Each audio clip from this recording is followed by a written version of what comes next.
right, so welcome to the Caritas Consciousness Project. My name is Gloria Coelho, and this is a new series that we've just started, and Carol Bowman is our first speaker, author, practitioner. This is a series in which we will interview a different person each month and have a discussion with leading edge authors, speakers, and practitioners on topics of evolutionary interest. I am very much looking forward to this opportunity to speak with Carol, and which I've been wanting to do for a number of years, actually. And so we're going to be talking on the subject of children's memories of past lives, with an emphasis on those cases in which a deceased family member reincarnates within the same family, which I think is very fascinating. There's so many wonderful reasons for it, which we will be exploring. And in her book, Return from Heaven, Beloved Relatives Reincarnated Within Your Family, she relates many such cases. So let me introduce Carol and give a little bit of her background. She is an internationally known author, lecturer, counselor, past life regression therapist, and pioneer in reincarnation studies. Her books are now classics in the reincarnation field and have been published and read around the world in 22 foreign editions. She's been a leading spokesperson for children's past lives since the publication of her first book in 1997. She's often invited to be a guest on TV and radio and has appeared as a reincarnation expert on Oprah, Good Morning America, The Katie Show, Unsolved Mysteries, A&E Discovery Channel, ABC Primetime, BBC in England, on the Art Bell Show, and on Coast to Coast with George Noory.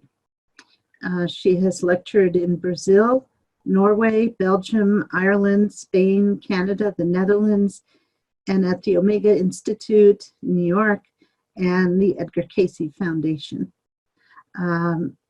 So in this interview, Carol is going to answer questions about her 30 plus years of researching and writing about children's spontaneous past life memories. And so welcome, Carol, and thank you so much for taking the time to be with us today. My pleasure, thank you. Okay, so tell us a little bit about how, I know your interest in researching this particular niche of children remembering past lives began when your own children were remembering and talking about their own past lives. Would you share a little bit about their stories? Sure. I like to talk about my son's memory because that was really the seminal experience for me. Yeah. When my son Chase was 5, he is now 38. He developed a phobia of loud booming sounds, which we first noticed at a 4th of July celebration.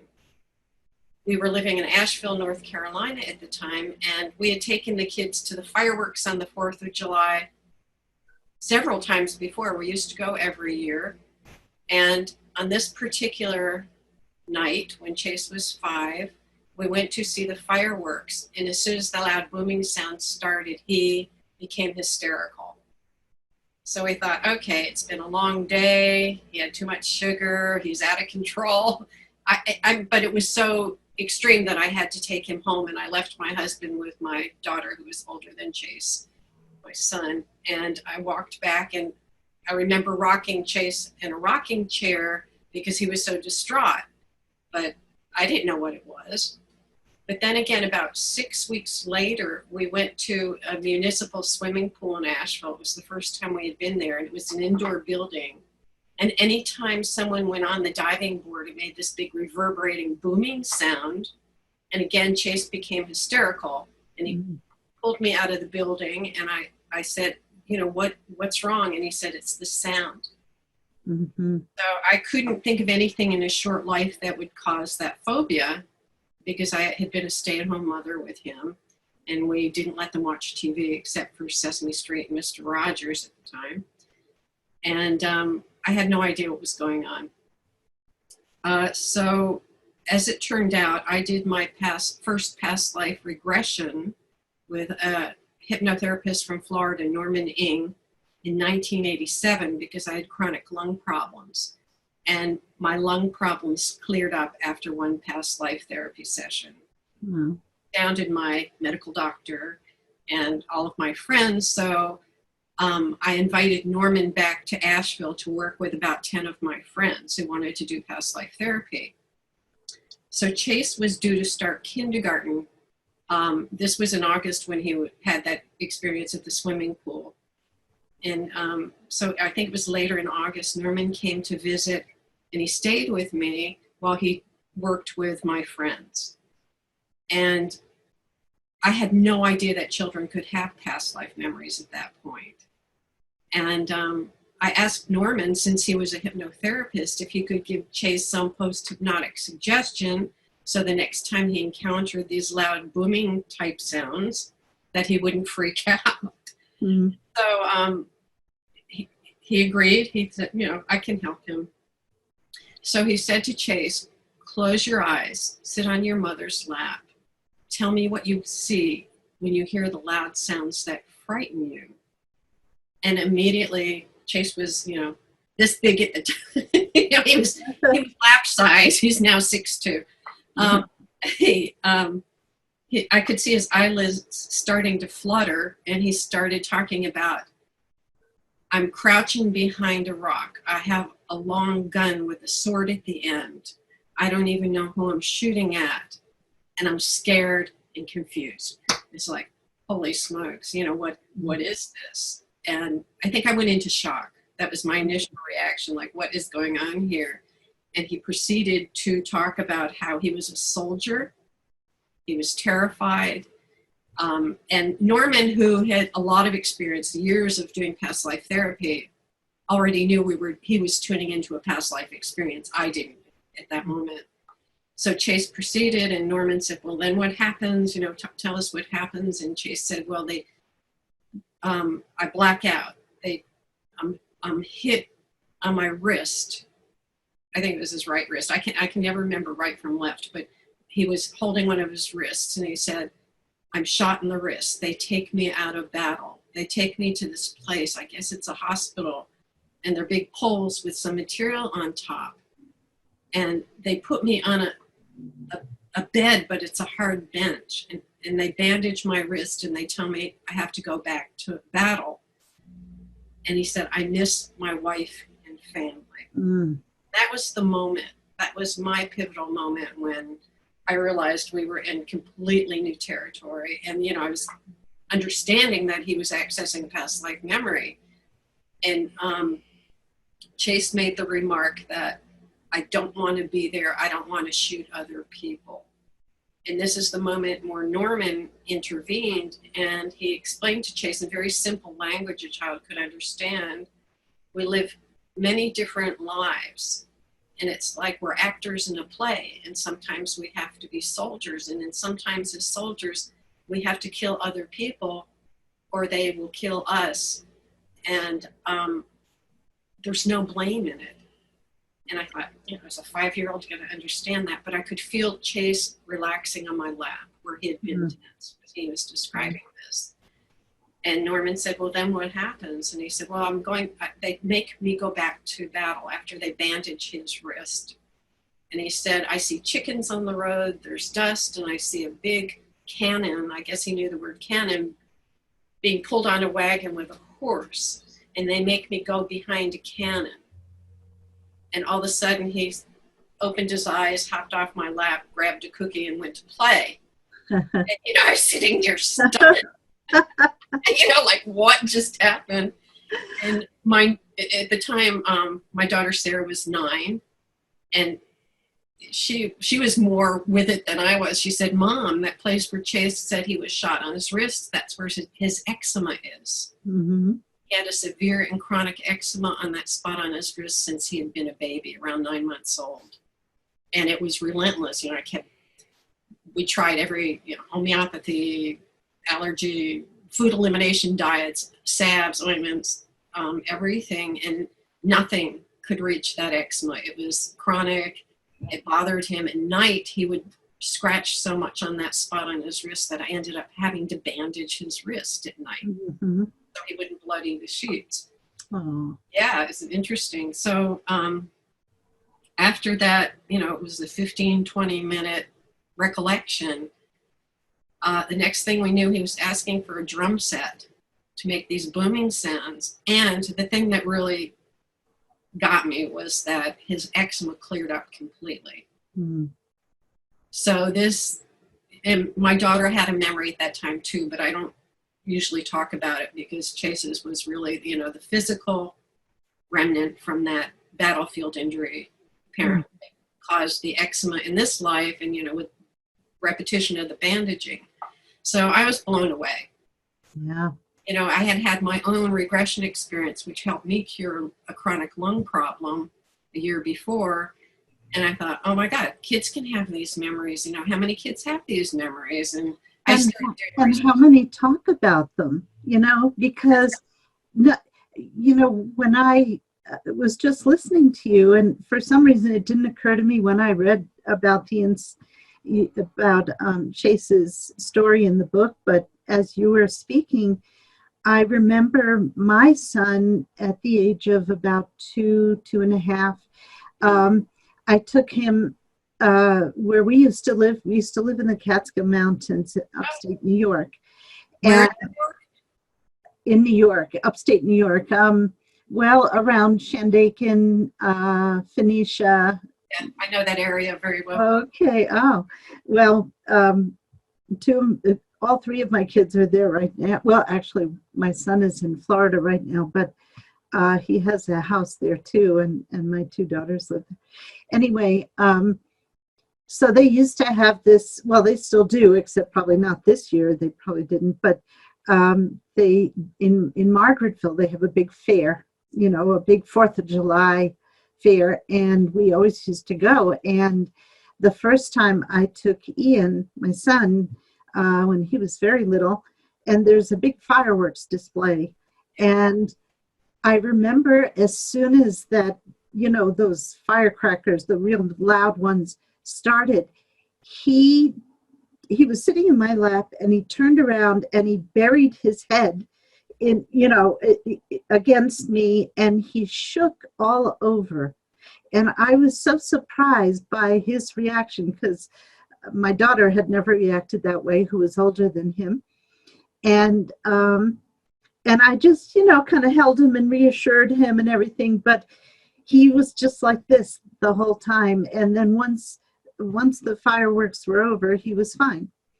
And it never occurred to me at that time that this could be a past life memory. And he never talked about it. So I don't know for sure. But as you were speaking, I was thinking, wow, he could have been in a war. Any war. Yeah. We've probably all been in wars at some point or other. I'm sure we have. Yeah.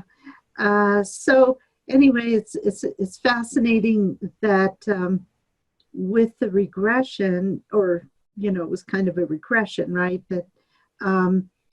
That his eczema went away, because I've read about that as one of the benefits of past life regression. If you have some kind of mysterious pain that doctors can't account for, that sometimes experiencing the origin of that pain in a previous life will alleviate it in this life. It's even more than that. There's some processing that needs to be done, like in Chase's case, since Norm was trained in past life therapy and he was very good at it, his intervention, Chase's guilt, about being a soldier and his sadness about not saying goodbye to his wife and family. Yes. That's that trauma. That's what carried over. The feelings carry over, and as well as physical carry over. Yeah. So since I had started training, after I did my first regression the year before, I started training in past life therapy, and I ended up going back to grad school, to become a counselor. Mm-hmm. But that, I did find Ian Stevenson's work after that. Mm-hmm. Never heard of him. After Chase's experience. Oh, yeah.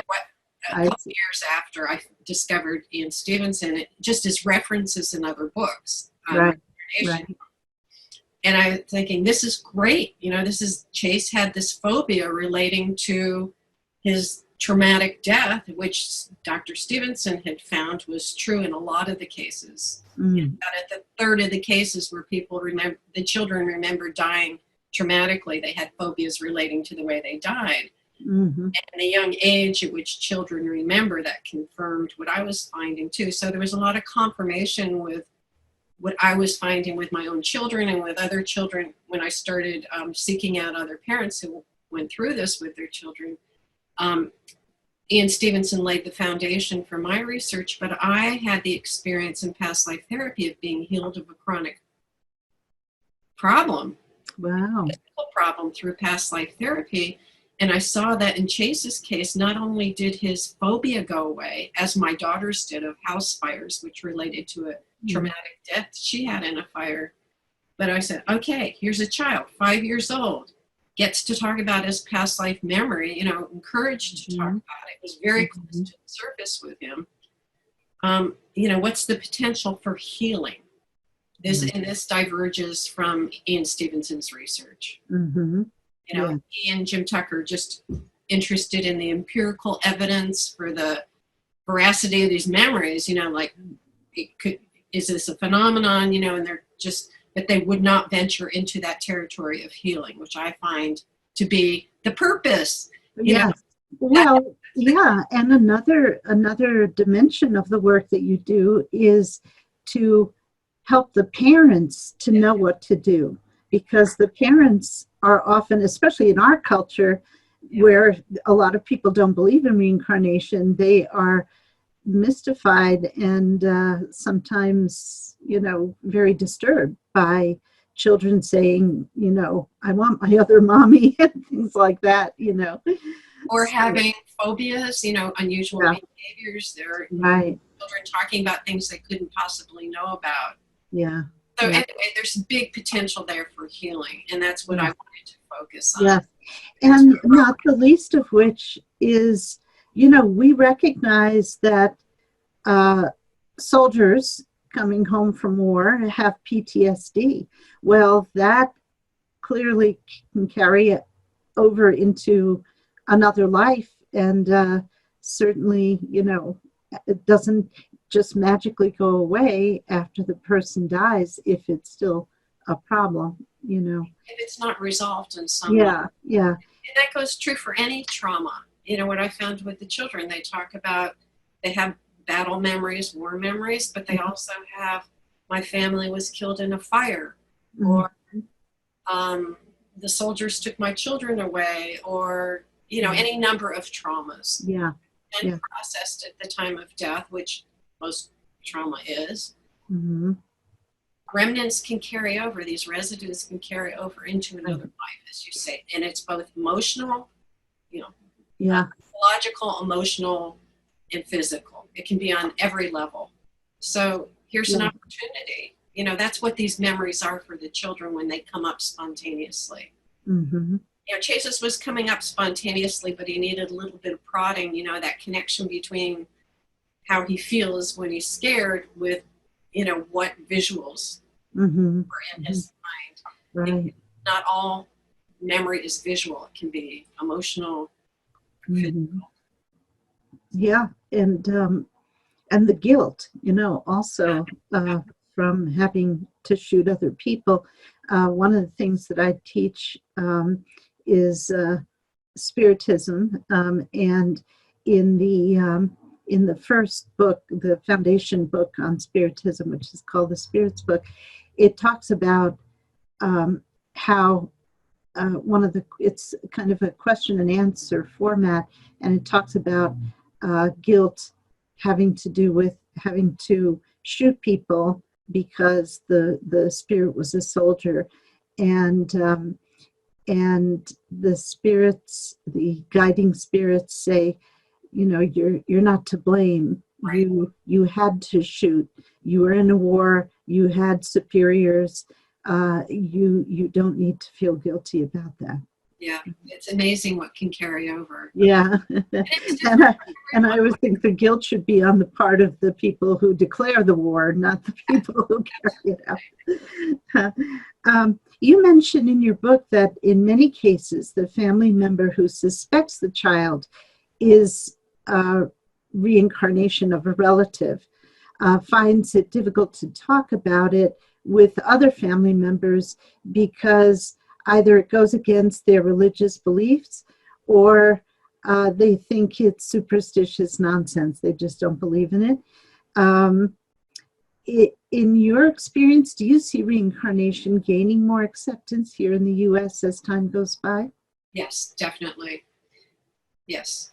And it's interesting because I wasn't going to write another book. Mm-hmm. After the first one, where I laid out the whole phenomenon for parents so they'd know what to do if their child started talking about a past life memory or had some strange phobia they couldn't understand from the child's present experience.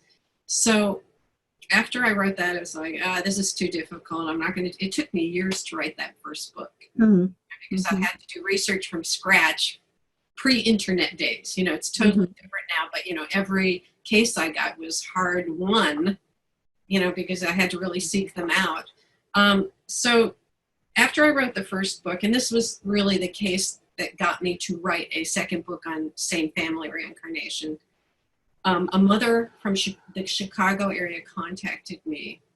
Actually, her friend contacted me first, who had read my book, and she suggested that her friend contact me about her son who died. And she believed there was something strange going on where she believed that, maybe that a son who was born after that was the son who died, who reincarnated. So finally, after her friend talked to me and checked me out to make sure I was not a nutcase, Kathy Luke contacted me, and, she had a very sad story, very tragic story, which unfortunately a lot of people experience. She was a teenage mother and got pregnant, and the father just kind of split. He didn't stick around. And she had a little boy she named James. And at 17 months, he was diagnosed with neuroblastoma. She first noticed it because he fell and broke his leg. And the doctors found multiple tumors in that leg when they x-rayed it. X-rated. It doesn't. It sounds like I'm saying X-rated. I know. Ate his leg, and the disease progressed, and he had tumors in his mouth. He had one large tumor behind his left eye, which caused blindness in that eye, and it also caused his cheek to distend from the tumor. They biopsied, and he had I think it was, now I'm confusing right and left. I think there was a big tumor he had behind his left ear. Also, yeah. Thank you. And more recently than I wrote it. They biopsied that when he was in the hospital, and they put an IV line in his neck, which left a scar, or I guess it was stitches. And finally they said, there's nothing more we can do. And he died at 22 months. And right before he died, he saw his mother crying, Kathy. And he said to her, Mama, don't cry for me. So she was just really a teenager at the time, and she held in all of her grief. Mm-hmm. Plus her own family was going to pieces over it. So she had to be the strong one, as I remember. That's right. It's really unfair. Of course. It's not the way we should grieve. Yeah. But also they were like hardcore fundamentalist Christians from Kentucky.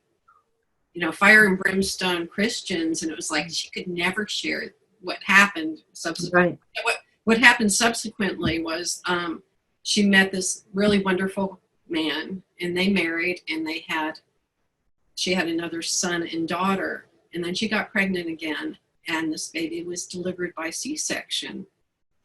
And when the doctors filed into her room right after the birth, I think she was recovering from the C-section, they said to her, we have bad news. It looks like your son is blind in his left eye, and he has what looks like a functional cyst behind his left ear.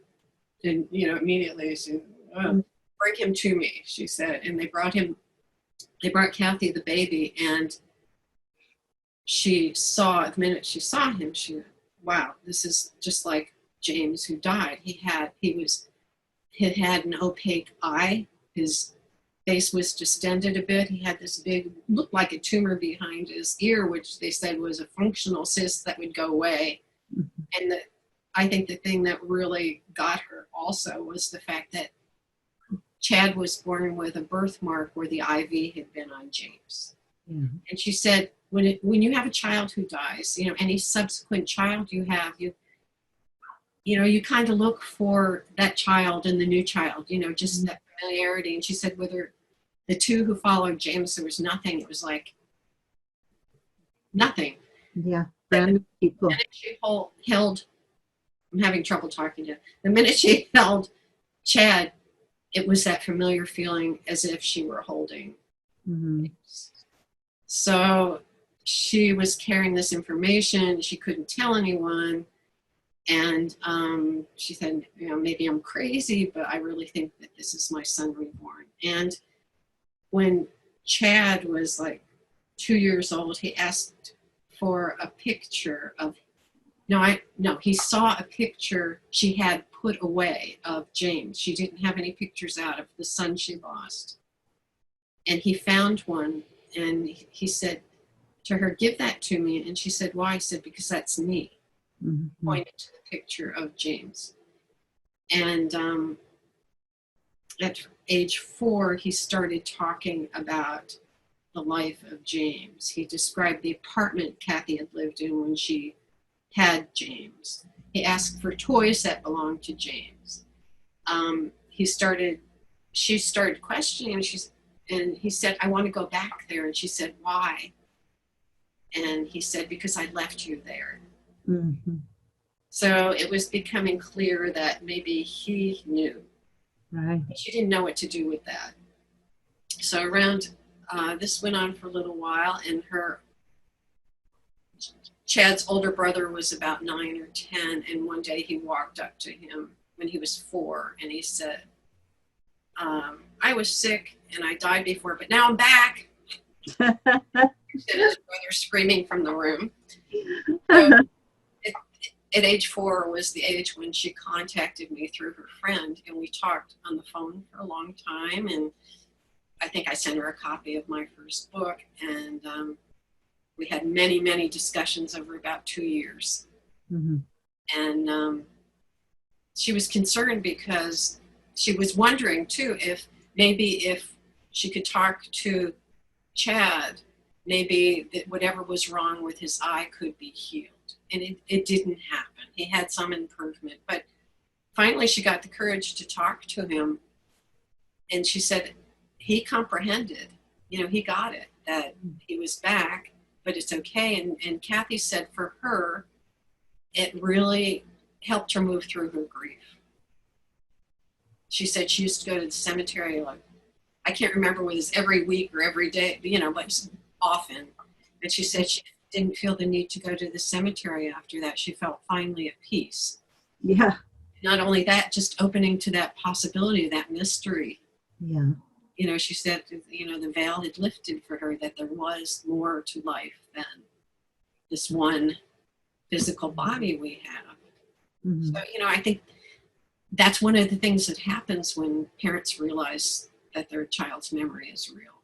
But especially same family cases, the miracle, and she described it as a miracle, knowing that the son she loved died and could come back. Right. That changes Well, plus the birthmarks, I would think make it almost indisputable, for the parents Yeah, when they correspond so closely, right. exactly with, I've read about many other instances of that. And it's fascinating to me, because here's a new body, Right, right? right. But somehow the trauma of how the person died or what they experienced um, is carried, in the field of that spirit and in the consciousness of that spirit so vividly that it registers on the new body. And You know, physical is the most dense energy. yeah, Yeah, yeah, yeah. it's amazing. And at that point, I had been in touch with Ian Stevenson and Jim Tucker, and I invited them to share the case and go out with me to Chicago, and they interviewed the Luke family and Mhm. Ian Stevenson, who was very familiar with birthmarks and had written 2 books, 2 volume set called Reincarnation and Biology about birthmarks relating to past life trauma. Yes, yes. So it was interesting getting his confirmation on, he was looking at medical records from James Hmm. and matching them up to Chad's birthmarks and birth defects. It was Hmm. all there. I mean, it's pretty obvious, but it's kind of nice to have that corroboration, Yeah, yeah. medical doctor.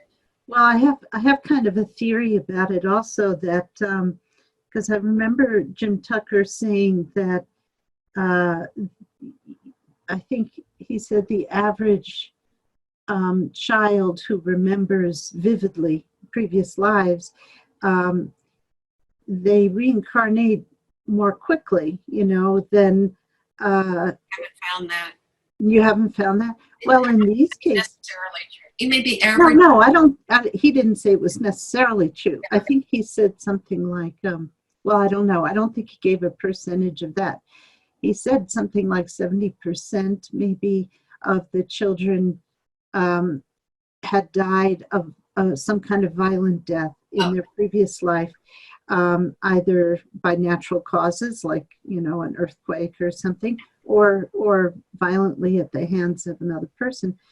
And I think that when that happens, this the soul doesn't just get over that. It's a very, and so my theory is that a lot of these souls who died traumatically or violently and reincarnate rather quickly, relatively quickly, as James did, um, uh, that they may stay earthbound rather than crossing over into the spirit world.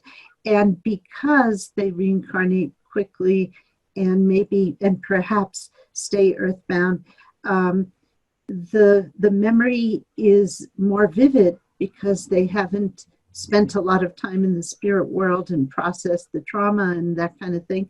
And so it tends to register with birthmarks. That's just a I don't theory. know.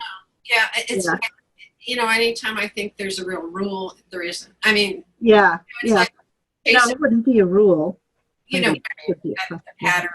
Yeah. Yeah, it's. I think it's so open ended, especially I think now, maybe it's accelerated, but in Chase's case, he's in subsequent memories that he had after that first experience with Norman Ing. Mm-hmm. You know, he said he had another life in between. It turned out to be the American Civil War. Between the Civil War and present life, he said he had another experience. So I Mm-hmm. think he was just ready in this life. Maybe that was 150 years ago, but it doesn't. Yeah. Time is not. I don't. I don't So know okay, how that plays. yeah, so the memory he had was from the Civil War, but he had another lifetime in between. Right. That's what I'm saying. I think Yeah. individual souls, it's like an individual program for everyone, and there really isn't time. So, Right. and I found this with adults in past life therapy and with some of the children's memories. They could have, the traumatic death could have been 150 years ago or 100 years ago, and there could have been 2 intervening lives. We don't know exactly why the trauma would carry over. Mm-hmm. But it seems like, yes, that's true that if there is a traumatic life, they can come back. And I think in the same family cases, of course, this is why we're seeing the same family cases, because there was a quick return. Mm-hmm. Yeah. So the present family could recognize the soul who had died that they knew, 10 years ago, 15 years ago, or a month ago, or the same day. It can, reincarnation can occur same, within hours of death. Yes. So I think the rules are like, who knows? Yeah. Not rules, but Right. We, just like I said with past life therapy too, with my experiences, it's like this is all up for grabs. Exactly. We don't really know the mechanics of this, but I think it's important for people to realize, and this is kind of mind blowing to me, that when I got some cases where there was a death in the family, and the mother of the new child was already pregnant. So somehow the soul who was leaving was already affecting. Oh, wow. Yes. So the intermission between lives can be less than 9 months. And that, you can better understand if, we have what we think is the linear pattern with, someone dies, they could come back 9 months or 10 months later, but no, there's evidence. I got 2 cases around the same time, and this is kind of how my work has evolved. I'm given the cases. So when I was writing the second book or considering it, I got 2 cases from mothers whose grandmothers were in the hospital dying. They didn't know, and they gave birth to those souls. I got 2 cases back to back of that, which I thought, it's okay. Here too to confirm. So that's interesting, because the soul was designated for that incarnation before it was even finished with the previous one. Which raises a lot of questions too. Yeah, it does. Predetermination or some kind of, agenda, the soul's agenda, or so I think anything is possible, and we don't really understand how time plays into all of this. What's 200 years when you're in spirit, or what's an hour? Yeah. So that is like, that's kind of a mystery. Yeah. Yeah. Yeah. And also because usually, well, you talk in your book about how we choose our next life when we're in spirit, and it seems like there was very little time for that if the choice had to be made after death. Exactly. But that's the mystery of it. Yeah. I don't get it. I'm just recording what I'm finding. Right. So it's all open. Yeah. There's an account in the book of a boy named Dylan who had been his father's father, Papa, in his previous life. Oh, yeah, that one.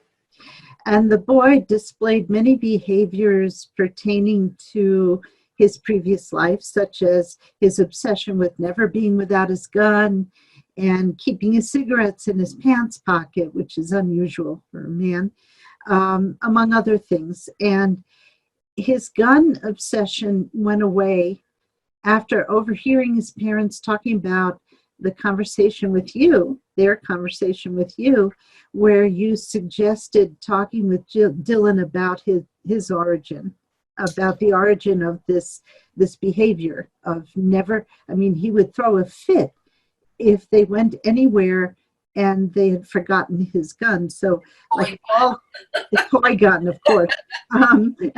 So every member of the family would have a toy gun in their pocket or in their purse, just in case. And the obsession went away after overhearing his parents talking about their conversation with you. about where you suggested talking to Dylan about this behavior. But did Dylan ever acknowledge his previous identity? I don't know. Oh, After that, I don't know. I lost touch with the family. I see. It's an interesting case because it's loaded with these quirky behaviors that. Yeah, you would think. You would think. Also, there was more to it. He, in his play activities, and this is the opening story in Return from Heaven.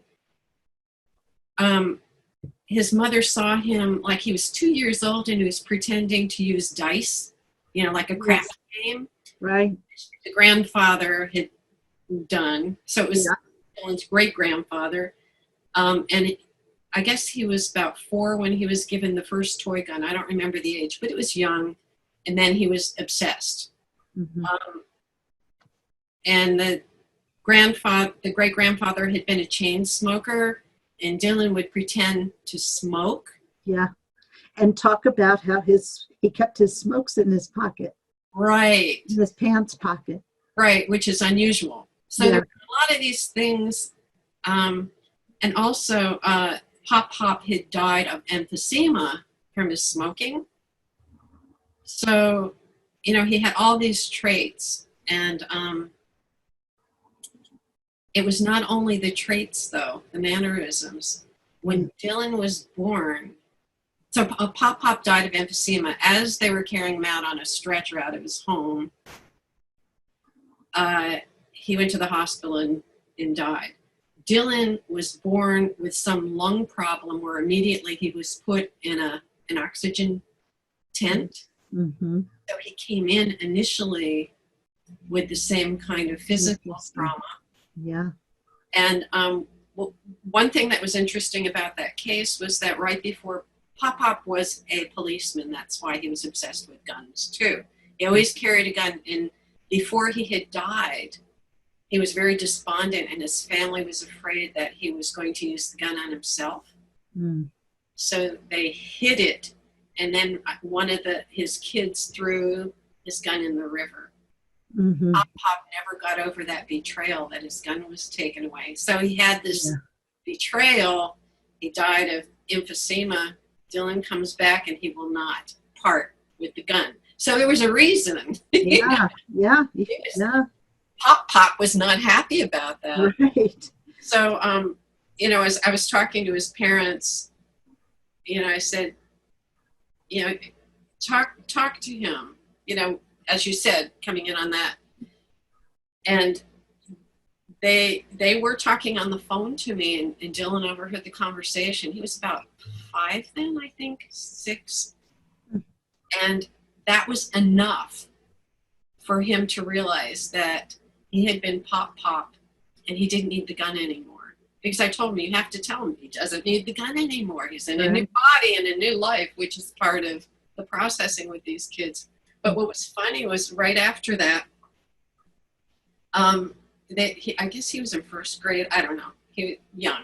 But they had to talk about their favorite vacation. And in detail, he described his trip to the Grand Canyon in detail. And I guess the mother went to a parent conference meeting. She said, oh, Dylan's description of his trip to the Grand Canyon was amazing. It was so detailed. And she said, we've never been to the Grand Canyon. We've just been to Disney World. You would think he would have written about that experience. Well, it turned out she asked Pop's, I don't know which generation, did he ever go to the Grand Canyon? He said, oh, yeah, that was like the biggest thing in his life to see the Grand Canyon. Yeah. So, this is not just things they remember. This is really integrated into their behaviors, even their physical bodies. Mm-hmm. It's on all dimensions, so that it's not possession. It's just this whole, from the what needs resolution, causes this stuff to stick, like the trauma, or in Pop's death, he was a smoker all his life, so he died a natural death for a smoker, which isn't pleasant, but it was like the betrayal, when they took his gun away. Mm-hmm. That might have been enough for him, the soul to speak, about a past life memory or to remember. I was going to add something about when I went to Chicago with Ian Stevenson to investigate the Luke case in person. You know, I do all my work on the phone because I don't have a travel budget. Mm-hmm. I asked Ian, I said, well, what do you think, you know, he's a scientist, what do you think draws a soul back into the same family? And he said, isn't love enough? Yeah. Yeah. And it's not only trauma. Yeah. You know, it's not like we need to resolve all these traumas. That's part of what the healing is, but it's also if a relative dies, say it's a beloved grandparents, and they want to come back into the family, or they come back for a reason because the child needs this, you know, the new child needs to make amends for something that may have happened before. As the grandfather. Yeah, unfinished business. Exactly. Unfinished business, need for resolution, or just to love and to help. Mm-hmm. Yeah. Did you get to the Chattanooga choo-choo case with the little Yes. Yes. I love that one. Girl who starts singing that. Okay, this is where the terminology gets really difficult. Okay, Yeah. I can't even remember names of people, but this woman's mother died of cancer, and I think it was like 3 or 4 years later she gave birth to a little girl. Yeah. And the little girl turns out to be her mother who died. Mm-hmm. So this is where it gets complicated. Okay. Mm-hmm. So the little girl, the woman who died was a singer and an entertainer. The new child loved to sing and loved to, you know, and the woman who died's mother was still alive. So the great grandmother was still alive. So she and the child's mother could compare notes, you know, on their daughter, great granddaughter, and there were a lot of similarities in personality. I'm very outgoing, and so when the little girl was about 2.5, they were the great grandmother and her mother were driving somewhere together, and all of a sudden, the 2.5-year-old bursts into all the verses of the Chattanooga Choo Choo song from what was it, the 40s? Yeah. You know, like all, you know, we might even know we might know the melody or the first verse. You know, the Chattanooga Choo Choo. I don't know, but so this little girl remembered all the lyrics, and as time went on, her mother was able to say, "Oh, that's, you know, we think you're your grandmother who died," and, you know, became kind of a fun thing for a while, just acknowledging that. And the mother said, "Yeah, it was kind of tricky mothering my own mother." Yeah, that would be. The baby would pull rank on her sometimes, like, "You're not my mother." So, you know, it's like it's humorous and loving too. You know, it's not all trauma, but it was so interesting because the quirky mannerisms, and, you know, like the child's mother would pull out some old things in the attic that had belonged to her mother, and she had some old lipsticks on her cosmetic table or whatever, you know, in the bathroom. And the little girl would point to the things that had belonged to the grandmother and say, "That's mine. That's mine." Yeah.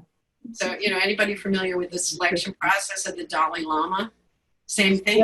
Yeah. Right. Exactly. You know, the 3-year-old to identify the former Dalai Lama's possessions, and the little kid could do it. Yeah. So you have to be a spiritual adept to do this. Anybody can do it if they have strong enough past life memory. Yeah. Special. I mean, the new Dalai Lamas remember a lot more than that. You know, ritual and scripture and all that. Well, at the age of 2 or 3, it's, you know, they do a series of those, you know, and they'll have, let's say there's a cane that belonged to him, so they'll have several canes, and he has to pick the one that belonged to him. And children do that too, you know. In the story of Peter, who died in the fire in his life as Gary, his former life, his name was Gary, and he died in this fire. why do you think he projected his previous identity as that of his friend? Because he talks, he's remembering this past life in quite a bit of detail, but he keeps talking about Gary as his friend, my friend Gary. He never owns like the identity himself. I thought that was interesting. Was it the trauma, do you think, that made it difficult to think of it as his own life? I don't know. Because I've heard of other kids, my friend, they would refer to like an imaginary friend. Mm-hmm. Maybe I don't know, because Yeah. I'm trying to think of that. I didn't reread that case, believe it or not, after 20 years, I'm forgetting some of the cases I read. Yeah. Well, one thing that occurred to me as I was reading that was that perhaps it was like a friend, a spirit friend that he was in touch with, who would tell him about the fire and the different things. I don't know.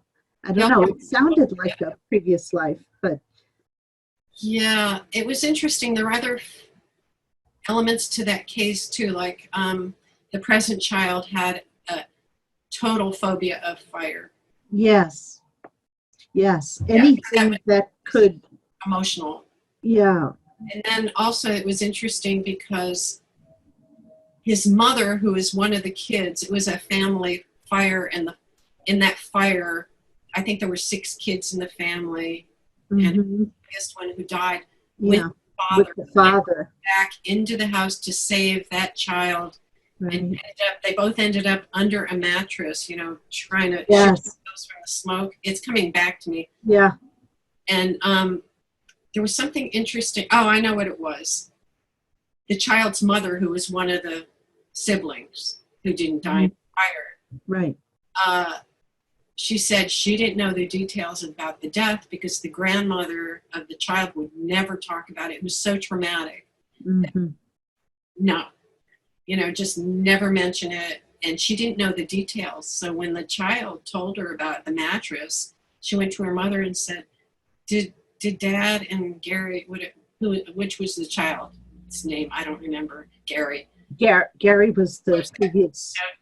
Did he die under a mattress with Dad? She said yes. Mm-hmm. And there were some other things too. Oh, I know. The child found a family photograph of the whole family before the fire. Mm-hmm. And I think he pointed to his own photo and said, "That's me." Yeah. And that's something that happens, I don't know how frequently, but sometimes in these cases, a child will see a family and say, "That's me," and they're being very literal. Yeah. And doesn't he say that's Gary? I don't remember. Yeah, that I don't remember either, but yeah, really interesting case. I know what it was. So the first child, I think, had some kind of speech impediment, like a stutter. Mm-hmm. And the present child had the same. Okay. impediment. So there were, in most of these cases, there are a lot of elements that make it very convincing that it's not, they're tapping into a memory. Mm-hmm. It's really, they've embodied this. So, my feeling is, is it just a spirit? And, people have asked me this, is it just the spirit of the deceased coming through the child? And in fact, a very well-known medium suggested that. And I said, no, it's much more than just channeling this soul, because it's so integrated into the physical body, the whole personality, the emotional body. No, it's much more than that. But then it's almost a question of semantics. Well, is reincarnation a sense of total possession? It's like, no, I think reincarnation is a different phenomenon than, channeling a spirit, which I think, it could happen that way, but I think it wouldn't be so difficult to tell the difference. If a child has, a spirit friend, and the spirit friend relates things that happen to the spirit, the child could talk about it as, my friend had this happen or that happen, but it wouldn't be, the child wouldn't have, first of all, wouldn't have phobias about it.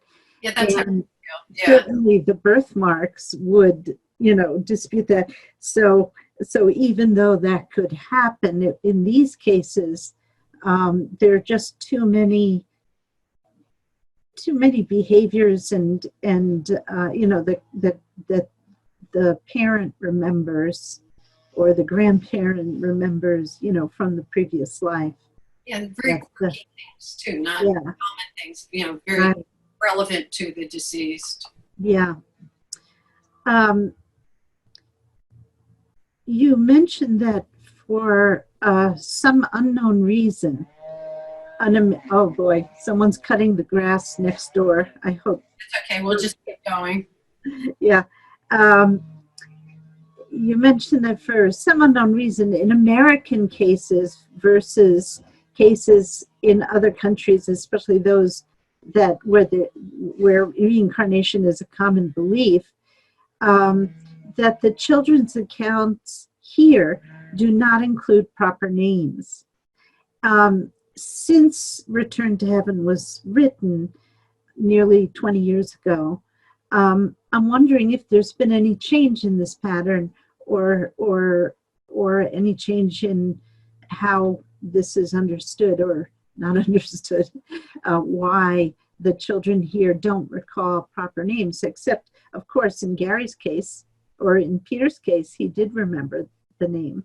Yeah. Okay, so I remember having that conversation on the trip to Chicago with Ian Stevenson and Jim Tucker, talking about, and my feeling is, and I wrote about this in my first book, that just like that conversation with Hop Hop's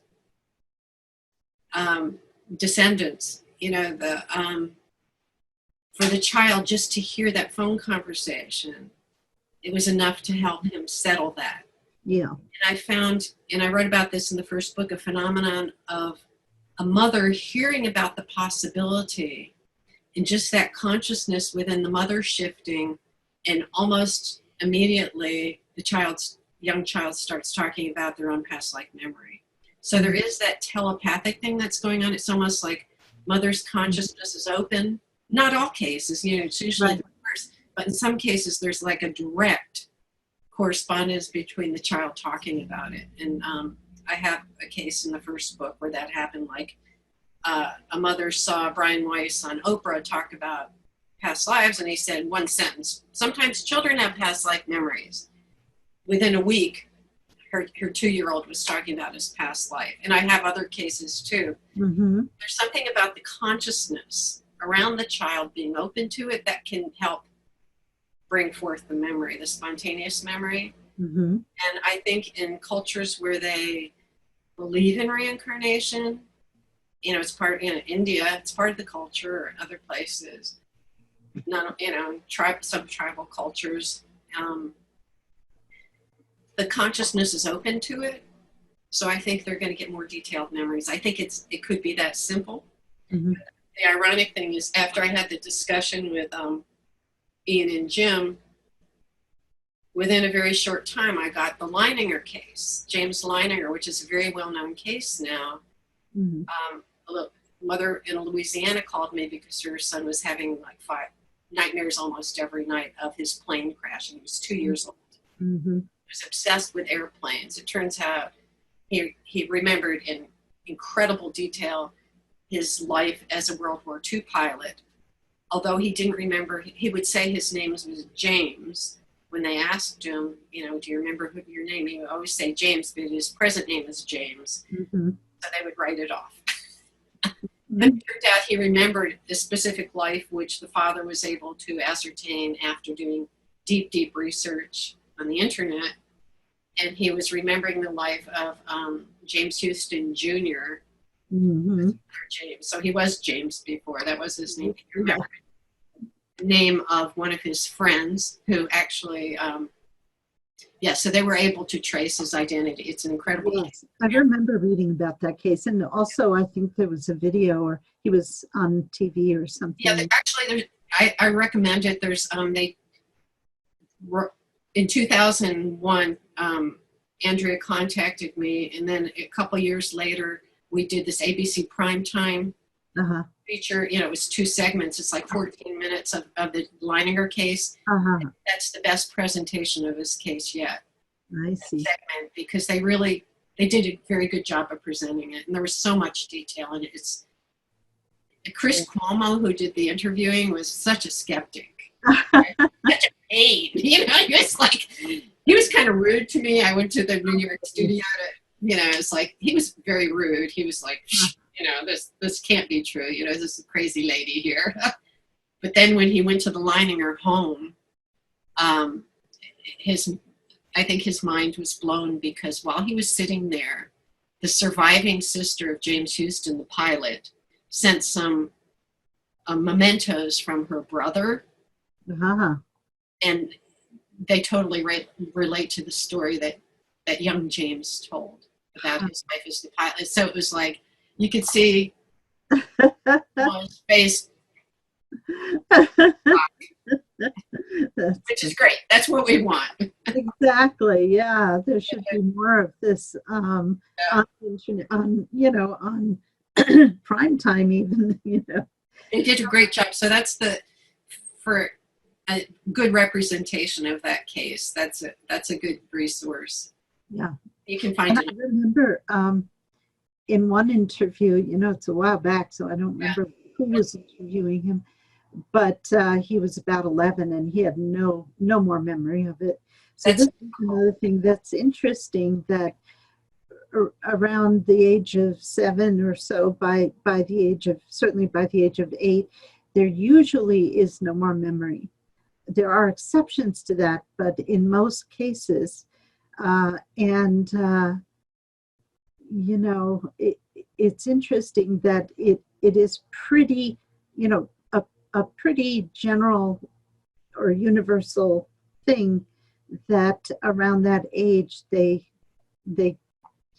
I guess, you know, they're in school and they're more focused on other things. And I think that, you know, in astrology, 7 is the Saturn cycle, and it does change one's thinking into more abstract, you know, type or more concrete. Yeah, abstract, actually. Like in the Waldorf school, they don't teach reading or writing or math until about that age, or 8 years old, until they finish their 7th year, because up until then, children are more able to learn through fantasy. Not that they can't learn to read. Many children learn to read when they're even 4 or 5 years old, but the feeling is that it displaces other things that the child should be experiencing, more right brain type thing, and by introducing too much left brain during that time, it displaces some of what they should be experiencing developmentally.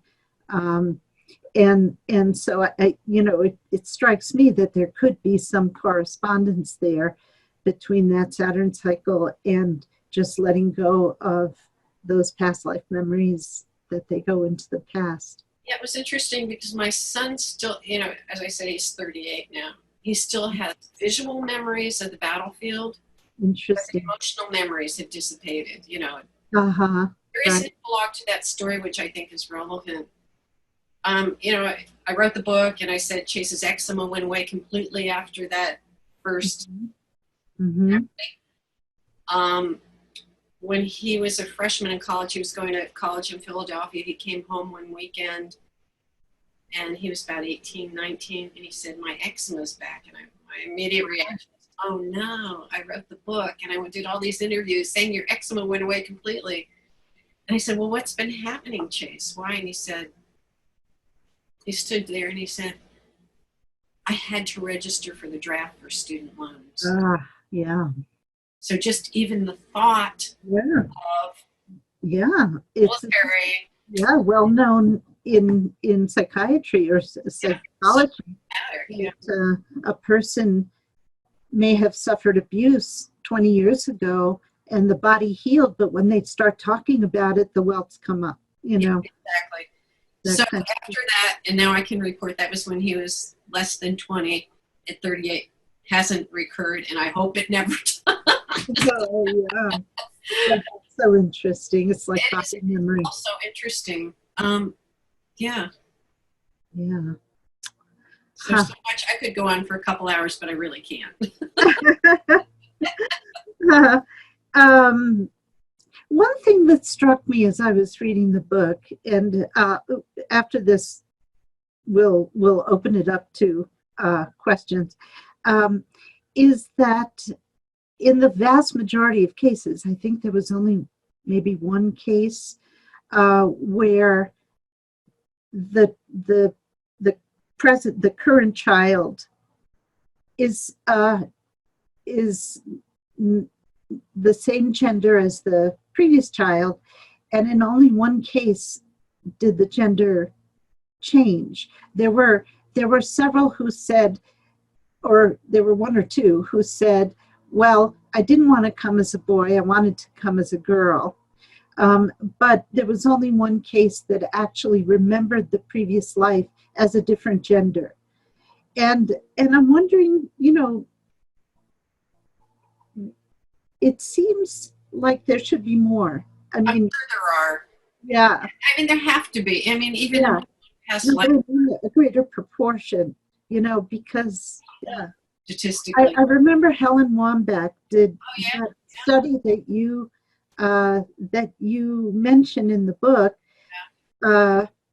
In those groups of people that she regressed, no matter what the proportions were in the group, because it was very random. So it might have been like in one group, there might have been 2 males and all the rest females, or, vice versa or whatever. But in the regressions, it would always come out to 4.9 versus 5.1, which is the natural percentage of women to men. And so I thought that was very interesting. And yet, yeah. I really have no comment about that. It's like, I don't know, what.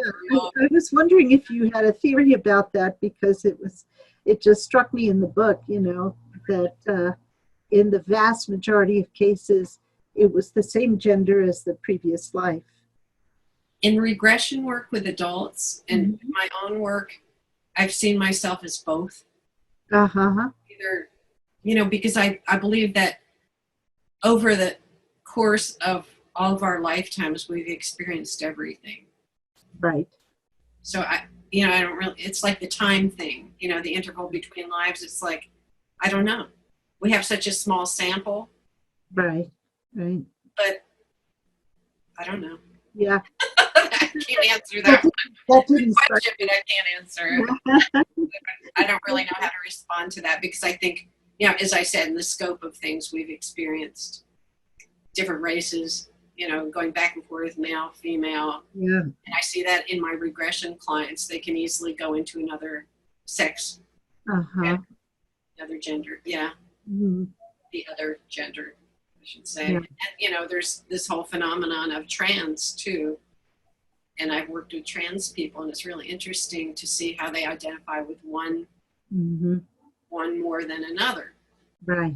And there is a case in Return from Heaven, and I'll see if I can report this accurately, of a little girl who, from a very early age, wanted to dress as a boy. She didn't want to wear dresses. Yes, and that was the one where she remembered her life as a boy.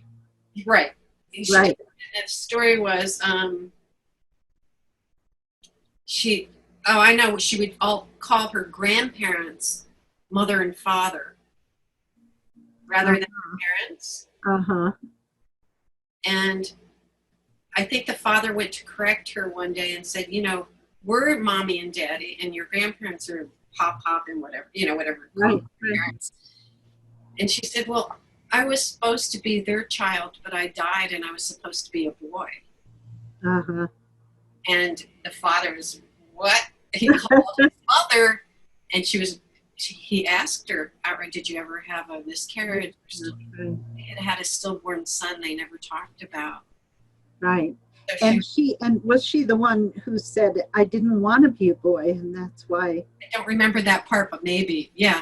But after after that phone conversation the father had with his mother, and I guess I can't remember whether they talked about it with the girl or not, or just the revelation. Immediately she wanted dresses and went to Barbie dolls or whatever. She Oh, that's interesting. went back to her binary with it. I don't have the terminology, but back to her this life-born sex, gender. I don't have. I apologize for offending anyone with not the politically correct. It's hard to keep up with the terminology these days. Yeah, I'm old now. Yeah. It was really remarkable because that, I wonder too about people who were born into the wrong body. Like some switch, and change of plans. Or is it they have to experience, that particular incarnation? Yeah. I mean, you have the choice that the amount of choice that we have in terms of a future life is in direct proportion to our own maturity as a spirit. Just like, you don't let a toddler walk across the street by themselves, right?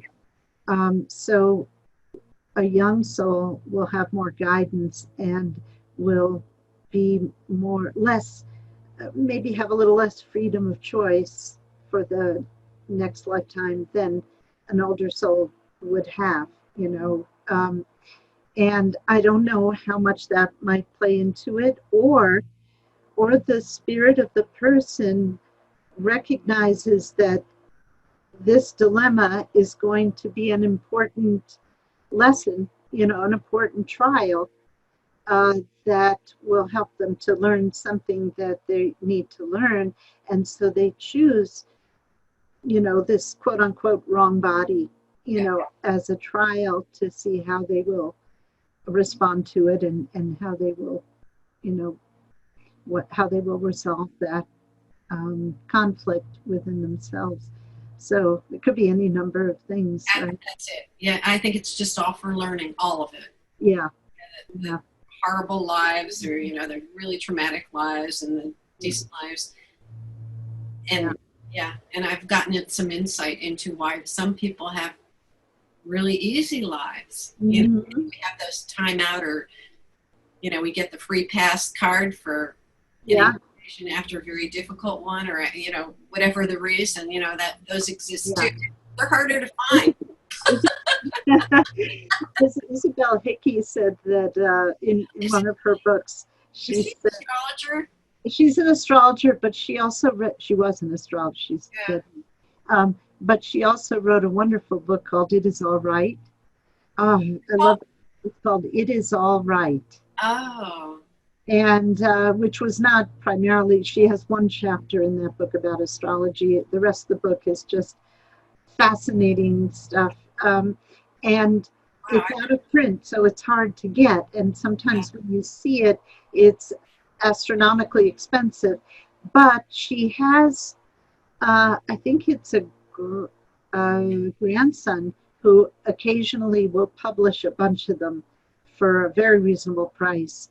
So if you can catch that when it happens, then you can get it. But anyway, in her book, what were we just talking about? The plan for a life, easy lives, difficult lives. Oh, yeah, easy lives. So she said in her book, she said, sometimes after a particularly difficult and traumatic life, we have what she called a sabbatical life. Yeah, I agree. Where, and she said, so when you see someone who seems to have everything come to them and everything easy, don't, just remember, they may be recovering from a very traumatic life. So don't envy them. Don't be jealous. Don't be angry. Don't have these feelings of, it's not fair, Right. And I think that's true. Yeah. It's funny you should mention her.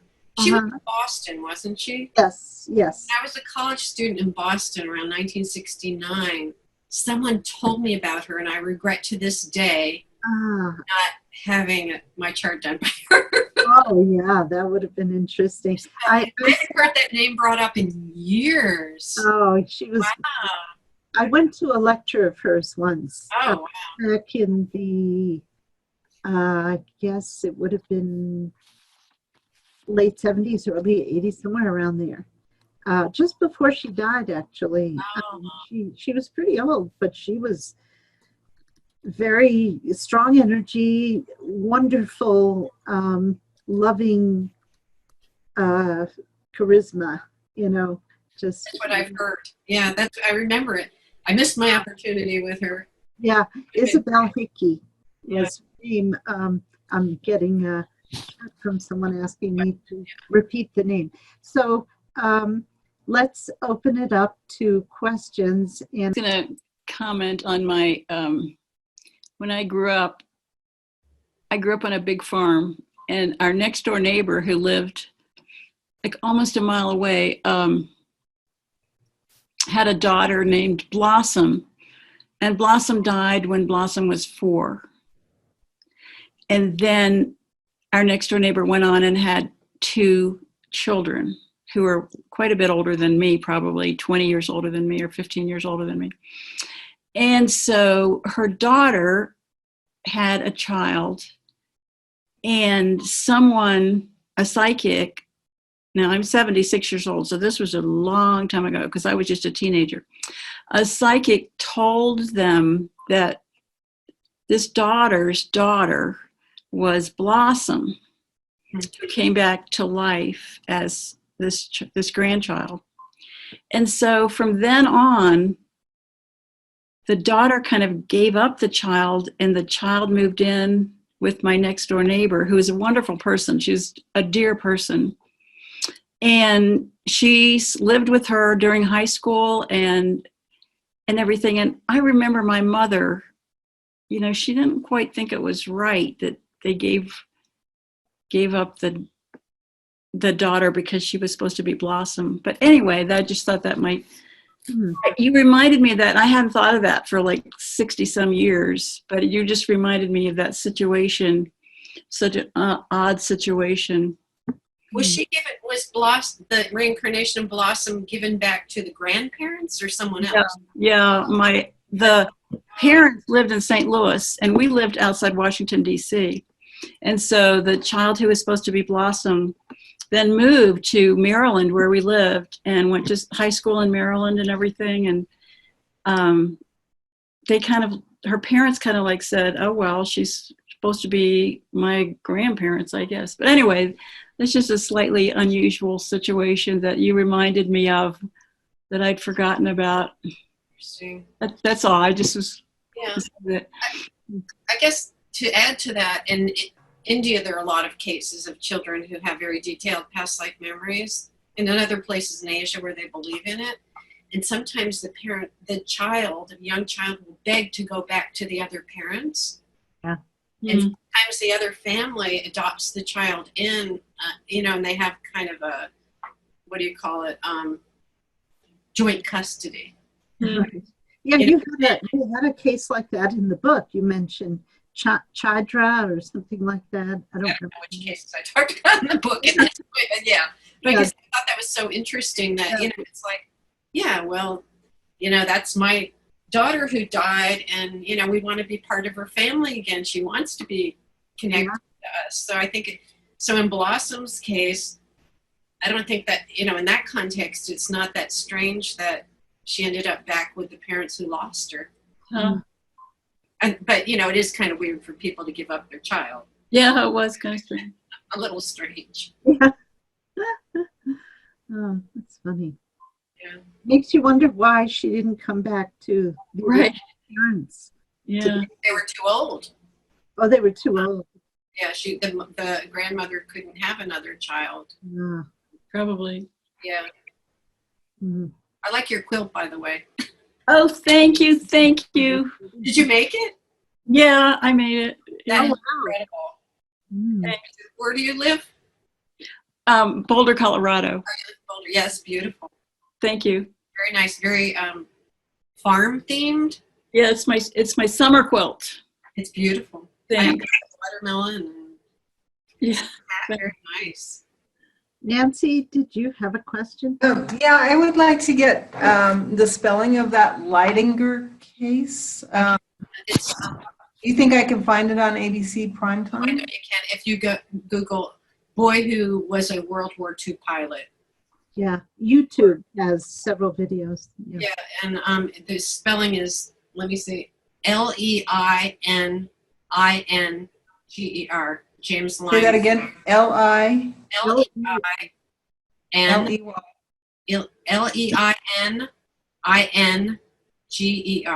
Leininger. Thank you. Boy who was a World War II pilot. Okay. Yeah. James. Thanks.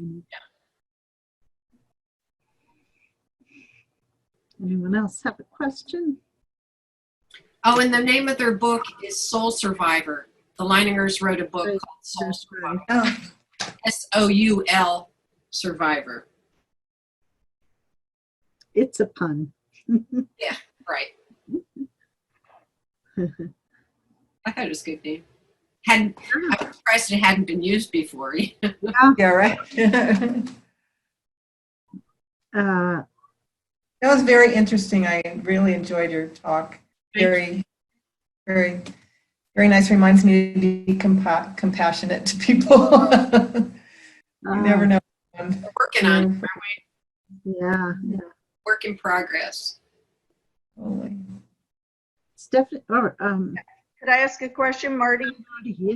Mm-hmm. Yeah, I think this would be much harder to verify, but is there evidence of lives in cross species? You know, as you hear about animals or fish or whatever it is. I have no idea. You hear people talk about that, like, oh, I was a fish in another life or whatever. But is there any evidence of that? Much harder to verify again, I'm sure. Much harder to verify. That's, like you can think that in some cultures, we're all one, and why can't you be a plant or a rock or, I don't know. That's outside. I mean, it's really hard enough to get people to understand that we can reincarnate as humans without. Right. I think it just depends on your belief system too. Yeah. One thing the Spiritist literature emphasizes is that we never regress. We can stand still for a time and not grow if we're really determined not to, but we never go backwards. How can we? You can't unlearn things that you've learned on a soul level. You can go backwards in terms of behavior or in terms of maybe social status, that kind of thing, but in terms of what the soul learns, the soul progress, we never regress. And so once you've been a human, you don't reincarnate as an animal. That's just the Spiritist take on it. I'm really disappointed, Gloria, because I want to come back as a duck for a short break. As a duck. I've had enough of this for a while. I Went ducks in a row. Yeah, right. Question, Stephanie. I'm not convinced that becoming a different species like a whale or something is a regression from being a human. I agree with you. You're a dolphin, right? I'm not convinced of that. You're a dog.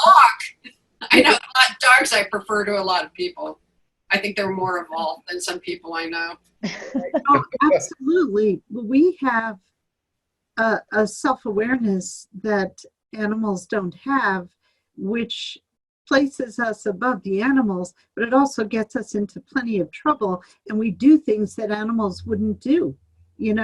When you have an ego, you can behave worse than an animal, but you're still, in terms of evolution, you're still a little bit higher. Yeah. Stephanie, you had a question? Hi, Carol. I'm Stephanie Fink. I helped you get to the ICEAMS conference in Colorado back in 2010. Oh. Yeah, I couldn't meet you. My friend passed away that weekend. So I was very disappointed about not being able to meet with you. Oh, But I have 3 different questions I'd like to ask you. sure. First of all, have you ever come across in your regression sessions people who've had near-death experiences in multiple lifetimes? That's a good question. I've regressed people who have had a near-death experience in this lifetime. And it's interesting because part of doing a thorough past life regression session is going through the past life death, and then you go into a state of consciousness similar to a near-death experience after that. I call it a virtual near-death experience. Okay. And some people have a very easy time doing that, whereas others, it's a little more difficult. They need to process the past life material before they can enter that state. But some people just kind of zip up and process very quickly. And some people say it seems very familiar once they, oh yeah, here I am again. Right. So I think there's that element that we remember what it is to die. So I can't say that they had near-death experiences in the past life. It's more that they can kind of reach that state in a regression to remember what that consciousness is like after death. Right. It's just, it would be interesting if somebody did research on that, because I had a near-death experience in this lifetime. Yeah. And it'd be interesting to find out, okay, in my past life or lives before that, did I also have a near-death experience?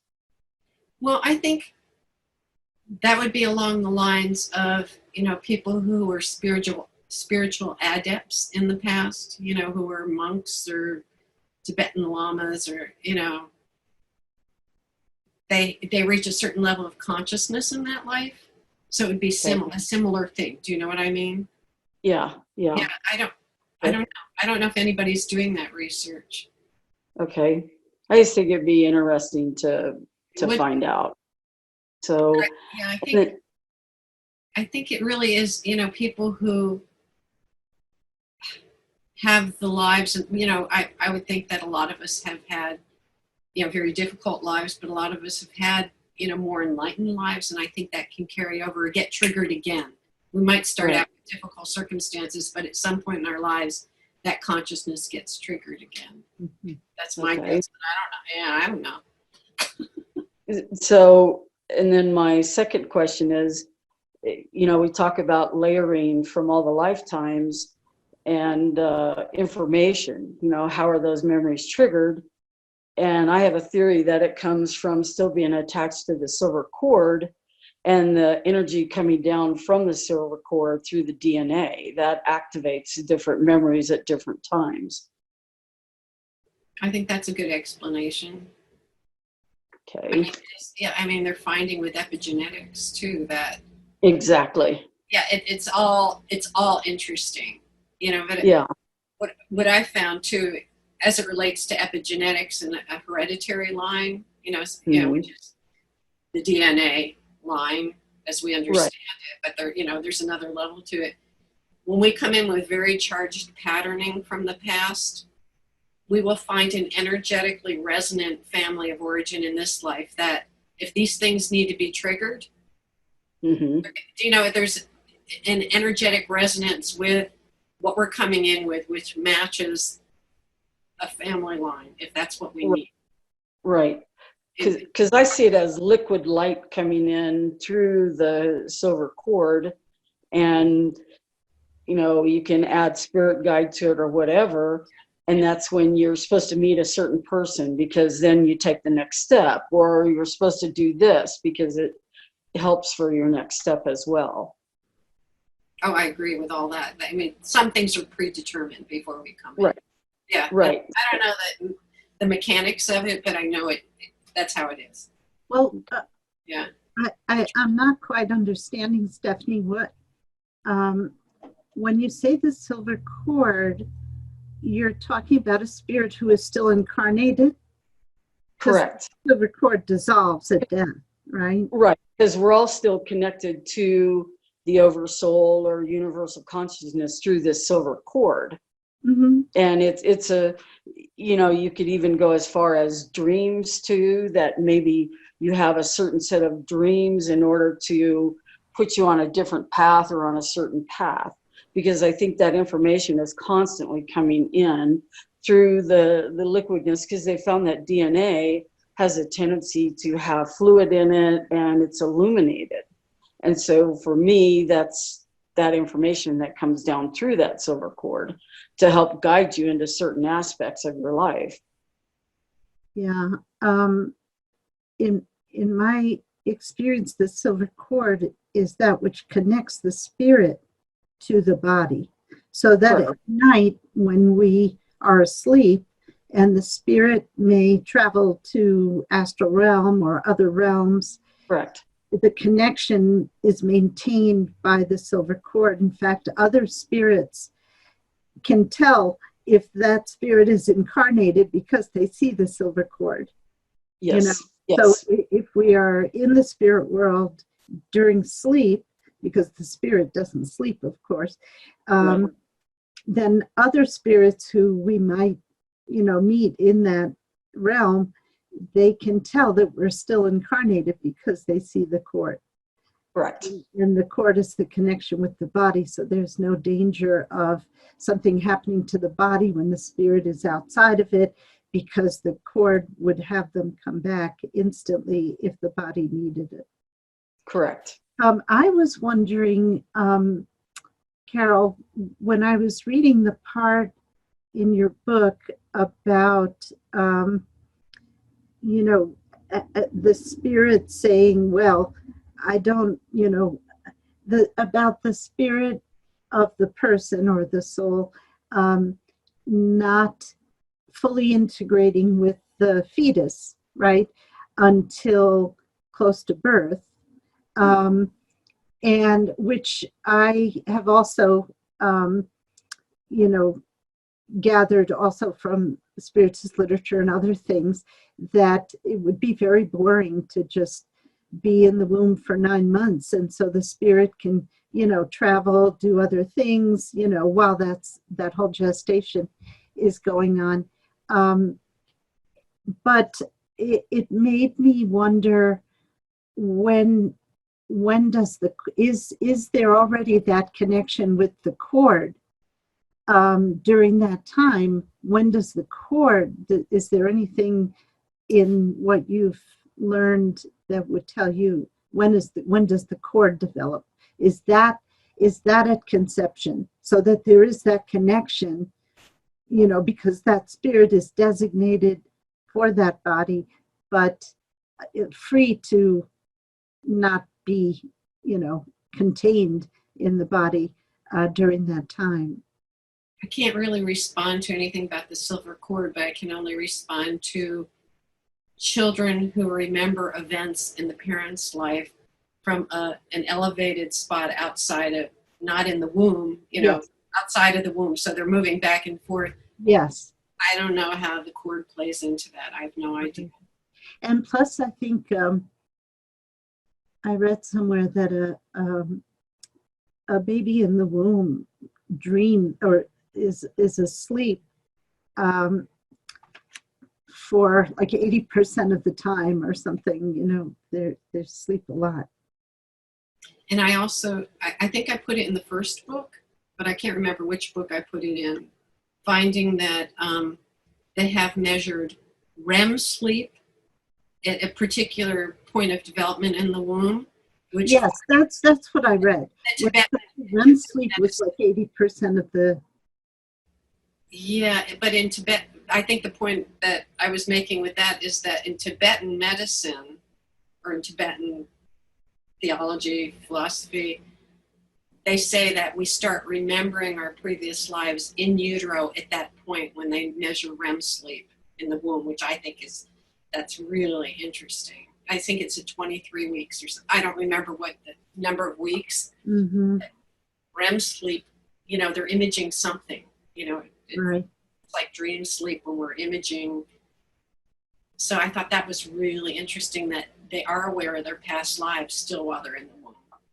Yeah, yeah. Well, if they're aware after they incarnate, they would definitely be aware at that point. Yeah, it's interesting. It shows that connection of consciousness throughout. There is no break. Right. But I like it when science backs it up. Yeah, me too. Yeah, well, that's I think an important part of, research such as yours is, and certainly, Jim Tucker and even Ian Stevenson, um, is to, well, to let people know about this, and for science to start taking it more seriously when there's indisputable evidence, such as birthmarks and that kind of thing. Yeah, but some people will never be convinced, no Right. matter how strong the evidence. I remember reading that, I don't know which book it was after, whether, I think it was something Ian Stevenson wrote. It might have been the 20 cases suggestive of reincarnation, that the Journal of the American Psychiatric or Psychology, this magazine that is it's like the equivalent of JAMA, only for psychology. And they reviewed the book, and they said there really is no other explanation. Well, it's promising. Yeah, I thought that was, Yeah. I was impressed by that. Anyone else have a question? Gloria, can I ask one more? I do. Okay, Carol, Natalie, Carol, go ahead. Steph. have you entertained the idea of doing a docu-series through Netflix or Amazon on your work? Because I think it'd be incredible. You'd reach so many people. Or even if you did it through Gaiam TV. That's local here in Colorado. I did an interview for Gaia about 10 years ago. I can't remember the woman's name, but she's a fantastic interviewer. You know who she is. What's her? Do you remember? No. Yeah. I spent that night in the Boulder Hotel, and it was haunted. Yes, I know. I was up all night. Oh, dear. My niece used to work there. I usually don't talk about that interview because I hadn't slept at all because they were keeping me up all night. And Yeah. I can't say that about any other place I visited. It was as haunted as that place. Eldorado, is that the name of it? Yeah, the Boulderado, yeah. They have good food, but I'm never going to sleep in a ghost-ridden hotel again. So are you going to do a docu-series? I think it'd be great. Back, when I was really promoting the books, about 20 years ago, I had, through a very well-known Academy Award documentarian, I had a meeting with HBO, and Sheila Nevins, who's the head of it. She's been the head of HBO documentaries and won, a bazillion Academy Awards for her work. She just didn't believe it. Her sister did, but it's like, and it's really hard to capture this for any kind of documentary. You can talk to the parents after the fact. If somebody approached me now, I don't know if I'd even do it because it's hard to find those really good cases. They're very rare. That Leininger case is the best I found in 30 years. I have a couple of other good cases, but they're not, the parents don't want, I have a 9/11 case of a little boy in California who remembered being a firefighter, and they do not want to go public with their case, and I encourage them not to go public because we read the child remembered enough we could identify who he had been, and they're a very strong Irish Catholic on Long Island, and we decided we'd be too disruptive in their belief system after reading what they had written online. So it's really hard to find those cases that can be verified. This culture, in American culture, I haven't been in touch with Jim Tucker, but I doubt that, he's found too many more cases than I have in the past. I've been doing it for 30 years and he's been doing it for probably 20 or so. It's just, the parents don't want to report it. And the children just do not remember enough detail in a lot of cases. You can have a lot of information, but no verification. Right. You know, there are cases that are really fabulous that don't have names.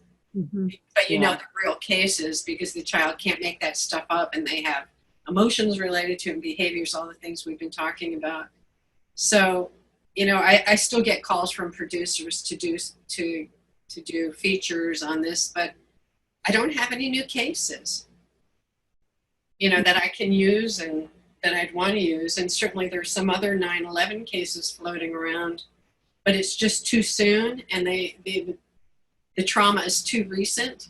You know, it's one thing writing about my son in the American Civil War. We never identified who he was, but it's another thing, you know, claiming, you know, putting it public that a child remembers being a certain person in 9/11 without notifying the family.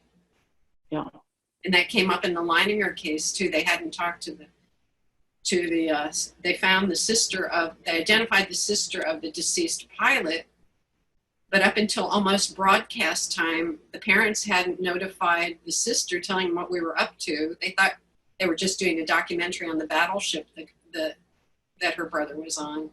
Mm. So you've got to call the sister and let her know, because if somebody turns on the TV and, you know, she turns on the TV, she's going to have a heart attack. Mm. Yeah. So it's very touchy. It's not easy in this culture to get the cases that we need at this point. You know, maybe over the next 10 or 20 years, we'll get more verifiable cases, but right now there aren't that many. I don't think Jim has any more than I do. Mm-hmm. Natalie, you wanted to ask a question? Yes. Well, I was thinking about prodigies and how they apparently bring into the new life most of the skills that they already know. And so the skills seem to be quite embodied. Mm-hmm. But I'm wondering, in your research, if you know of any cases where the young person who is remarkably skilled relates the skills to a prior life. It's a really good question, and you know, I think there's no other explanation for some of these prodigies.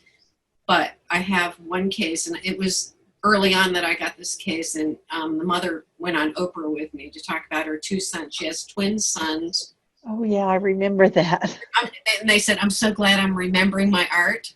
Well, they are now, I guess, pretty well-known artists in New York, both of them. Wow. So, but you know, you see these 2-year-olds or 4-year-olds playing a Beethoven sonata. Where does that come from? Yeah. Well, I think it's a combination of things. I think that, like, take Mozart, for instance, where he was writing and performing, you know, he was writing symphonies at the age of 7 and performing on the violin and the piano. And so that's definitely skills. I mean, the performing part is definitely something that he had done before, because, you know, for him to be that proficient at such a young age.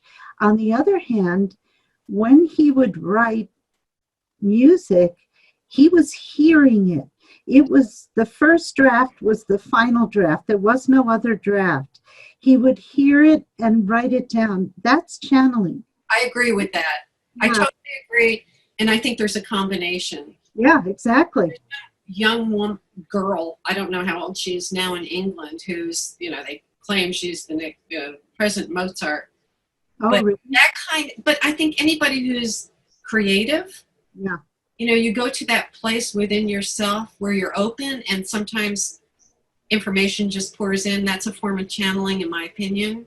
Yeah. So I think there's definitely a combination, and especially in Mozart's case, first draft stuff. Yeah. You know, that's beyond. Yeah, I know. No corrections. No corrections.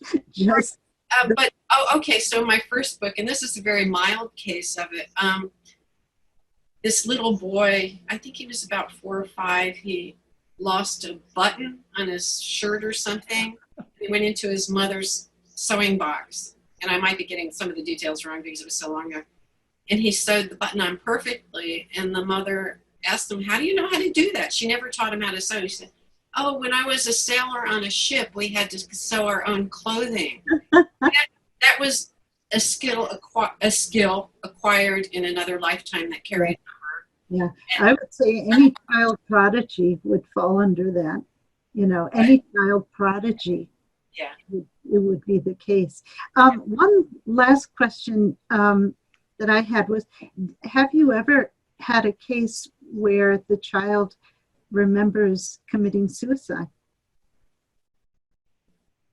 Let me think. I can't think of any off the top of my head, but when I do regression work, including my own, I remember a suicide I had as a young person. Oh. And I understand how it played into a lot of other lives that I've had.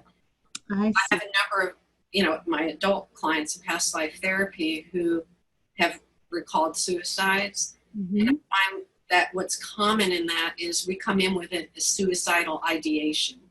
Yes. So that carries over. And I remember Dr. Stevenson talking about addiction can carry over with children. So I think it's the same, very strong. As a matter of fact, I wondered in that case where the child comes back, had been the girl, I don't remember her name, but she had been the mother of her mother, like she had been her own grandmother, and the mother had been an alcoholic, and I wondered whether the child was going to overcome that tendency in this lifetime, and whether her mother in this lifetime would try to, change that pattern while she was still, moldable as a child, I think that's, and I think the two cases that I had in Return from Heaven of the grandmothers who came back as their own grandchildren from very difficult relationships with their daughters, that I think that mothers came to that conclusion, well, my mother had a really difficult life, going back several generations, so I'm going to try to do a better job of parenting. And, that's very hopeful that we can change the ancestral pattern there too. Yeah. So good question, but I remember Stevenson's work saying that addiction can carry over, tobacco, alcohol, now we're going to have a whole generation of opioid or something. I don't know. The suicidal ideation is really an interesting facet. Yes, and with lifetime, whether it's addiction or suicidal ideation, the plan is to overcome it, right? Absolutely. The plan is, this time I will not succumb to it, but the tendency carries over, so it's a challenge. Yeah. Otherwise, there'd be no point. If we can't change it, if we're doomed to repetition, that doesn't work. Exactly. I think we can get stuck in ruts, though. Yes, and sometimes they can choose a parent who has an addiction because it will help them to avoid that tendency, having experienced what it's like to be subject to it, can sometimes it doesn't work. Sometimes the child also becomes addicted, but there are times when that does prevent it. Yeah, I agree. Sometimes we choose parents who will teach us what not to do. Ask my daughter. No. That's generational too. I think that's, the evolution. Yeah. We want them to be wiser than us. Yes. Our children to be wiser and not make the mistakes that we made. I think if we're good parents. Yeah. But it also happens sometimes that the child is wiser than the parent, and vice versa. Absolutely. Yeah. And that's what I mean. It's evolutionary. That's good. Yeah, that's a good thing. Going to have to get us out of this situation. And yet, if the mother who comes back as her daughter's child, I know there was one case, and it might have been that one where the mother had been alcoholic and then was born to the daughter, and I thought, you know, the daughter was more mature as a child than the mother had been, right? And so now she could mother that spirit, right? And help her with, you know, with her wisdom, because she was clearly taking care of her mother, you know, even though she was locking her in the room, but she was still being the parent, right? And so now she was really the parent, right? So not that much had changed in a sense, you know. Well, you get stuck in ruts too, you know. That's part of the learning process. Right. And Isabel Hickey said, the only difference between a rut and a grave is the depth. Yeah, you could say that. You know, Anybody have a last question? We have 5 minutes. No last question? Oh, Nancy Martin, you have one? I have one. Let me just see. Nancy Martin, did you? No, ma'am, I don't have no questions. Oh, I'm sorry. I'm sorry. I was just saying no. Okay, Stephanie, go ahead. I wanted to give Nancy a chance, but she. Carol, have you collected handwriting from the child that's passed to the child that's come back again? no, that's a novel. That would be interesting. Yeah, because I do handwriting analysis, so I just think it'd be interesting. Yeah, it would be. Okay. There's a very famous medium, I don't know, Carol, if you ever heard of him, in Brazil, called Chico Xavier. Oh, he's very high in the spiritist. Yes. And Right. He was a beloved, very accomplished, beloved medium who died in 2002, I believe. He died. many books too. Well, he did automatic writing, and he channeled 450 plus books. Yeah. Yeah. But the other thing that he did was he would get letters from spirits to their loved ones, you know, and he would have this regular gathering where people would come and in hopes of getting a letter from their departed loved one. And in particular, parents would come with, you know, who had lost children. And the letter would more often than not, it would be written in the handwriting of the child. Wow. Or of the adult, if it was an adult who had passed over. And there was a case where a child two boys were playing with a gun, and it went off, and, you know, they were friends, and one of the boys was killed.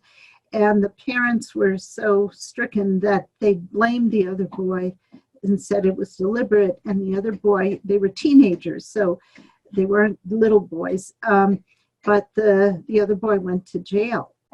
And then the spirit wrote a letter through Shiku saying it was an accident, and please, you know, don't blame him. The gun went off. We were playing with it. We shouldn't have been playing with it. It was an accident. And so the parents of the deceased boy went back to the judge and said, we want to, you know, submit this letter as proof that it was an accident, and we want the boy let out of jail, you know. And they called for a handwriting expert, and they said, yes, this is the handwriting of the deceased boy. Wow, that's wild. I didn't know that. And only in Brazil would that even come to court. Yeah. You know? I was just going to, it had to be in Brazil. It had to be a culture that would, you know, had some. Right. It's like in India where the children remember who their murderer was. They bring it to court. Yeah, exactly. Yeah, there were many cases of that also. I don't think that's going to happen here. Yeah, there was a case with Shiku where the spirit came through and said, you have the wrong person. It wasn't him, it was this person. And wow. That's a clear channel. Yes, he was channel. phenomenal. He was really phenomenal. That's great. Yeah. Good story to end on. Yeah. And when he got very old, and he was still working right up until his death, pretty much. But his guide, whom he would, had a very close relationship with his guide, he could see and hear him, told him that, because they knew that the Brazilian people would be so sad, to lose him. And so his guide said, "You will die on a day of celebration for Brazil, where the Brazilian people will be happy." And he died the day that Brazil won the 5th World Cup in soccer. And the Brazilians were crazy with joy. Oh, And that's that was the wild. day he passed over. Well, he was very out there, enlightened. Yes. Well, Carol, this has been just a sheer delight. Thank you so much for joining us. And I hope you will visit us again soon. And I just thank you for your time and your expertise and your willingness to talk to our community. And I enjoyed it too, Gloria. Good. Great interview. Thank you. And thank you to all of you who attended and who will attend, because we will record this and we will have it in our video library so people can, see it after the fact as well. There were more people registered who I'm sure will be expecting to see the recording. But it's always nice to participate live so that you can ask questions and interact like that. So thank you again. And I think we've all been elevated and educated from this wonderful interview. Thank you.